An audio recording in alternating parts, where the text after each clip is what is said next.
तो देखिए आपका जो प्रश्न 2 का क्वेश्चन नंबर जो 3 है वो क्या कह रहा है कि दो अंकों की संख्या की अंकों का योग। यहाँ कितना अंक का संख्या है? 2 अंक का संख्या है। तो हम लोग जानते हैं 2 अंक का संख्या में क्या क्या होता है, एक इकाई अंक होता है, दूसरा दहाई अंक होता है।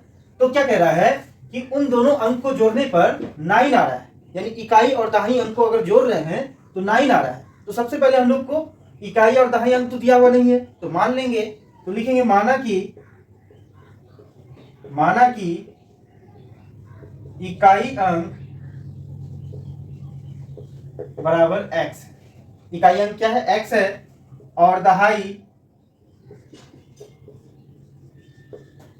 अंक बराबर क्या है? y है।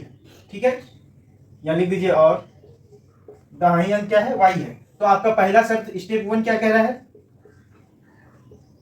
पहला शर्त देखिए आपका क्या कह रहा है कि इन दोनों को जोड़िएगा, इकाई को और दहाई को जोड़िएगा, यानी x प्लस वाई को जोड़िएगा तो 9 हो रहा है। कितना हो रहा है? 9।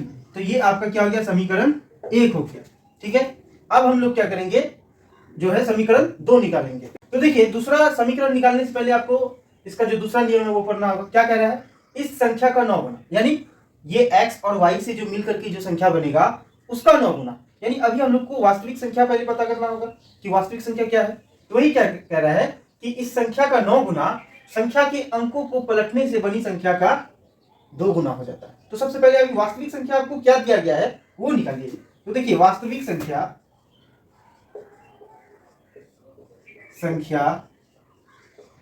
बराबर, देखिए इकाई अंक में क्या है? x है, और दहाई अंक में क्या है? y है। तो इकाई अंक को हम लोग क्या लिखते हैं? जैसे एक से गुना होता है वो, तो x को 1 से गुना कीजिएगा तो x, और देखिए y को 10 से गुना कीजिएगा तो क्या होगा? 10y हो जाएगा, यानी प्लस 10y। क्योंकि ये दहाई अंक में है, जो इकाई अंक में होता है वो 1 से गुना होता है, जो दहाई अंक में होता है वो 10 से गुना होता है। तो इन दोनों को जोड़िएगा तो ये क्या हो जाएगा? वास्तविक संख्या हो जाएगा। यानी ये हमारा क्या हो गया? वास्तविक संख्या, रियल नंबर। यानी जो यहाँ पे दिया गया बोला इस संख्या का 9 गुना, यानी ये हमारा वास्तविक संख्या हो गया, इसका 9 गुना कह रहा है। तो हमारे पास वास्तविक संख्या कितना आया? x plus 10y। अब देखिए क्या कह रहा है स्टेप 2 में कि इस संख्या का 9 गुना क्या है कि अगर इसका अंक पलट दे, यानी अगर दहाई की जगह x को दे दे और इकाई की जगह y को दे दे तो क्या हो जाता है कि पलटने से संख्या का 2 गुना बन जाता है। यानी अगर ये रियल नंबर है, ठीक है, तो इस रियल नंबर का 9 गुना, देखिए स्टेप 2 देखिए क्या कहता है। स्टेप 2 में कह रहा है कि इस संख्या का 9 गुना, तो x प्लस 10y का कितना गुना? 9 गुना। ठीक है, क्या हो जाता है अगर इस संख्या के अंकों को पलट दिया जाए, यानी y के x की जगह y और y की जगह x को कर दिया जाए, तो ये कर देते हैं हम लोग, यहाँ y प्लस इधर कितना लिख देंगे? 10x। ठीक है, अगर ऐसा कर दिया जाए तो वो क्या हो जाता है? 2 गुना हो जाता है। कितना गुना हो जाता है? 2 गुना हो जाता है। तो अब देखिए हम लोग इसको सॉल्व करते हैं। 9 को x से गुना कीजिएगा तो क्या होगा? 9x। तो देखिए 9 को फिर 10 से गुना कीजिए, प्लस 9 दाही 90 हो जाएगा, y है तो y बराबर, इधर देखिए 2 को y से गुना कीजिए 2y, प्लस 2 को 10 से गुना कीजिए तो 20, x है तो x। अब हम लोग क्या करेंगे? जितना भी चर वाला है सबको इधर लेके आ जाएंगे। तो यहाँ देखिए 9x, और ये देखिए 20x इधर प्लस में इधर आएगा तो माइनस 20x। अब देखिए यहाँ पे पहले से प्लस में 90y है, और देखिए ये 2y इधर प्लस में इधर आएगा तो माइनस 2y बराबर क्या? अब इधर कुछ नहीं बचा, यानी 0। तो अब देखिए हम लोग इसको सॉल्व करेंगे। तो देखिए अब क्या हो जाएगा, हम लोग को घटाना होगा। तो 20 में से 9 गया तो कितना बचा? 11। x है तो x, बड़ा वाला माइनस में से माइनस। देखिए यहाँ पे 90 में से 2 गया तो कितना बचा? 88। तो प्लस बड़ा वाला क्योंकि प्लस में, प्लस 88, y है तो y बराबर 0। ठीक है, अब देखिए इसमें 11 कॉमन आ रहा है, तो आप यहाँ पे 11 कॉमन ले सकते। कितना? माइनस 11 कॉमन आ रहा है, तो ले लीजिए। तो यहाँ कितना बचा? x। अब देखिए माइनस प्लस क्या होगा? माइनस 11 का पारा में 88 कितना बार में आता है? 8 बार में। y है तो y बराबर कितना? 0। तो देखिए x माइनस 8y बराबर, देखिए ये 11 इधर किस में? गुना में, उधर जाएगा भाग हो जाएगा, यानी 0 बट्टे कितना? माइनस 11। तो x माइनस 8y बराबर कितना हो जाएगा? 0 से किसी भी चीज को भाग दीजिएगा तो 0।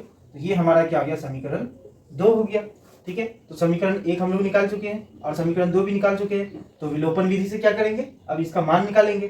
तो चलिए अब हम लोग विलोपन विधि से इसका मान निकालते हैं। तो देखिए अब हम लोग के पास समीकरण 1 भी है और समीकरण 2 भी है, तो इसको किससे हल करना है? विलोपन विधि से। तो विलोपन विधि से हल करना आसान होता है।